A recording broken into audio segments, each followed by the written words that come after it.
Lulu right here. I'm not going to leave this location, so I don't want to lose connection. Sorry for the late notice, but regardless, this will get uploaded to YouTube.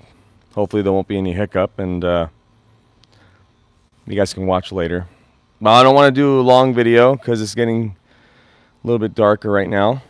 I'll just wait for some people to come on. If there's any questions on moringas, I've been getting a lot on Instagram and on YouTube. A lot. So here's one here, and there's one right over here. So it's just flowering beautifully, as you can see. Just everywhere, really. Every notch throughout. You can see the little ones up here. I did and also I want to talk about my channel right now. I have at least 10 videos on my phone, on this phone right now, of videos that I still have to edit and upload. What's happening is, really, since no one's online right now, I'll talk about it really quick. What's happening is, ever since I discovered iMovie 350 videos ago, like when I was at 500 videos, before that, I used to just do this and upload. I didn't put description, I didn't put tags, end screens, nothing. Didn't care. Kept going. And oddly enough, those are the videos that have the most likes and the most comments as my old ones.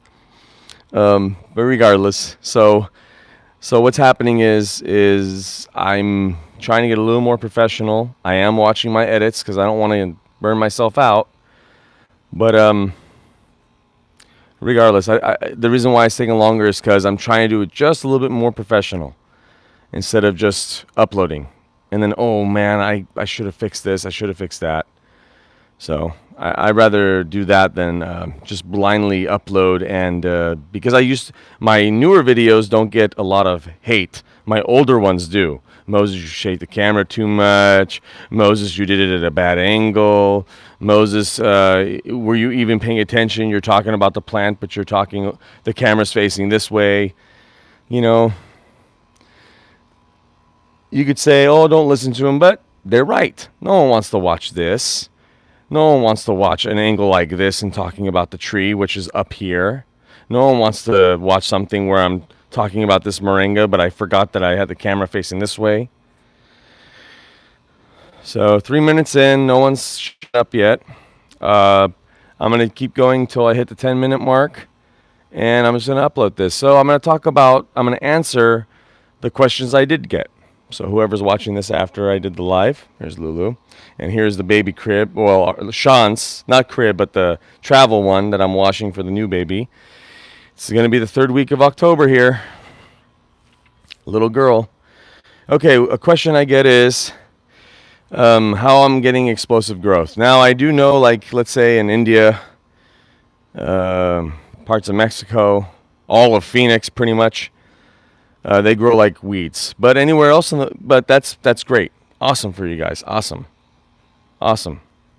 But the thing is, a lot of people around the world that are zone 9A and above, and some people in zone 8s are trying to grow them in pots, even though they can grow them in as annual. But they have a lot of questions. They want to enjoy these trees just like we are, especially the people in Phoenix, where they're growing like 20 feet in the season and won't stop. So a little back history. Last year, this was planted, I believe, over 2 years ago. It was grown in a pot for about 3 months, and I planted it in the ground right here. And it grew, I think, to 5 feet its first year. Then the next year, it grew. The next year, I think, was the year that from the ground, it grew almost 15 feet tall. Like, right here is about, I would say, 8. So it grew like almost not as far, like the lower crepe myrtle flowers right here. That's how tall this moringa was in 1 year growth. We're talking from here, coming out of seeing little leaves come out of the ground. April, maybe May, till there, all the way up that high, 15 feet in, I don't know, 4 months. That's crazy growth. So then when that happened, it was just crazy growth, and I was helping it along with a lot of foliar feeding and anything else I could do. This trunk got bigger and bigger and bigger, as you could see, right here. It just got bigger and bigger, and it didn't die back at all. I mean, excuse me, it did from up here, but the plant didn't die back. It grew from this point. So this is the new year now. So it grew from this point. So all these little branches are not so little, actually. They're going to get their bark just like this, and just be finally have my moringa tree after 3 years. The premise of it, again, really quick, was to have afternoon shade for my grass area. 4 moringas, 2 of them died. These are pairs, excuse me, and another moringa right here. Now this moringa, like I said before, just humongous leaves, as you can see. I really should have announced that I went live before doing this. We're almost at 7 minutes and no one showed up yet. It's okay though. And there's this leaf. You see how tiny that is? So, like I said, I'll do another 3 more minutes, and then I'll call it a day. Let's see what else. What other questions were there? Now I did debate on, because what I did last year and I didn't do this year is I took off all these flowers. I did not allow them to get this large, and I did not allow them to open up like this. I took them off, all of them. And I think that's what made the explosive growth, because it didn't concentrate on fruiting or flowering even. It just concentrated on growing. But this year, I have my trunk.